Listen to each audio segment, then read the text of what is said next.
Monsieur le député, la parole est à Hervé Guémard. Merci, Monsieur le Président. C'est vrai qu'on a une discussion générale très intéressante à la faveur de cet article premier. Je ne vais pas revenir sur toutes les considérations générales.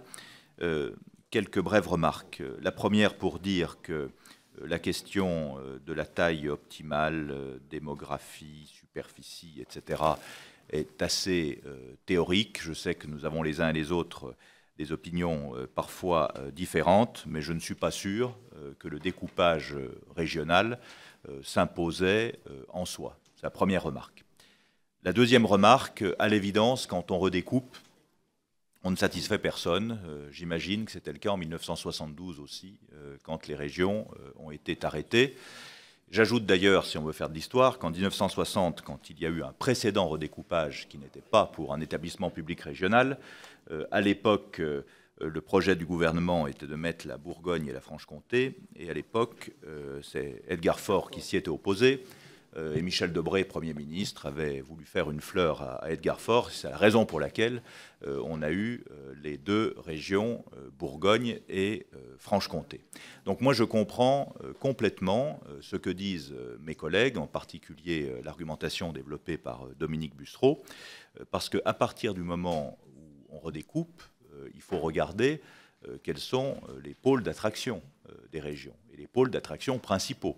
Alors, je comprends bien que le gouvernement a décidé d'agir par bloc, comme aurait pu dire Clémenceau dans d'autres circonstances, c'est-à-dire qu'on ne redécoupe pas les régions, mais on allie des régions déjà existantes, mais il faut tenir compte des flux économiques et de la vie des populations, ce qu'à l'évidence, cette nouvelle cartographie ne prévoit pas du tout. Donc je voudrais dire au rapporteur qu'il faut qu'il soit extrêmement vigilant pour prendre en compte les demandes des populations et pas seulement des élus, parce qu'on dit toujours les élus sont des notables engoncés qui défendent des positions, mais ce que l'on constate dans notre France plurielle, c'est que ce sont les populations, les acteurs économiques qui demandent un certain nombre de choses. Ce n'est pas seulement les élus. Donc arrêtons aussi la facilité qui consiste systématiquement à présenter les élus sous un mauvais jour. Ils ne représentent pas qu'eux-mêmes, ils sont élus au suffrage universel.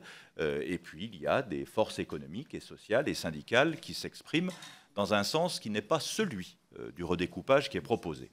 Enfin, une dernière très brève remarque plus personnelle. Là, je m'exprimais en tant qu'élu de la nation. Et là, je m'exprime en tant que député de la Savoie. Alors, nous n'avons pas une histoire aussi prestigieuse que celle de la Normandie, sans doute, cher Alain Tourret, mais la province de Savoie, si, quoique la Savoie a été aussi souveraine sur la Sicile. Voilà, on vous a succédé en Sicile. On vous a succédé en Sicile. Ne vous laissez pas détourner. Ne vous laissez pas détourner. La dernière province à avoir rejoint et volontairement la France en 1860. Il se trouve que cette petite patrie a continué d'être incarnée par les deux conseils généraux de Savoie et de Haute-Savoie. L'effet de cette réforme, qui vise à supprimer les départements et à faire de très grandes régions, et pour ce qui nous concerne, ce serait une région Rhône-Alpes-Auvergne, dont je ne vois pas bien la cohérence au passage, c'est supprimer tout centre de décision dans les pays de Savoie.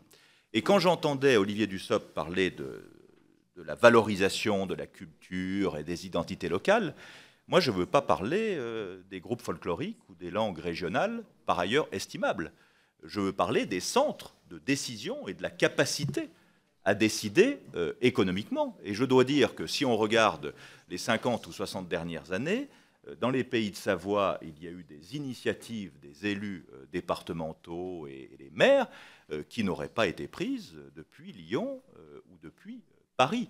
Et il y a quelques paradoxes à vouloir agrandir la région et à supprimer les départements. Alors, il faut sûrement reconfigurer les départements dans leur périmètre, il faut sûrement reconfigurer les compétences, et notamment le partage des compétences entre les départements et les régions et l'État, même, je le dis depuis très longtemps et je le redis ici. D'ailleurs, dans la loi sur les compétences, il y a de bonnes choses, de transfert des départements vers les régions. Bon, mais ce n'est pas le lieu aujourd'hui, qu'on est sur la délimitation des régions, mais je voudrais dire de manière très solennel devant vous, Monsieur le Président, Monsieur le rapporteur, qu'il faut que la gouvernance de certains territoires spécifiques soit prise en compte dans le cadre de cette réforme. Et en tout cas, les élus des 2 départements savoyards se battront en ce sens. Merci, Monsieur le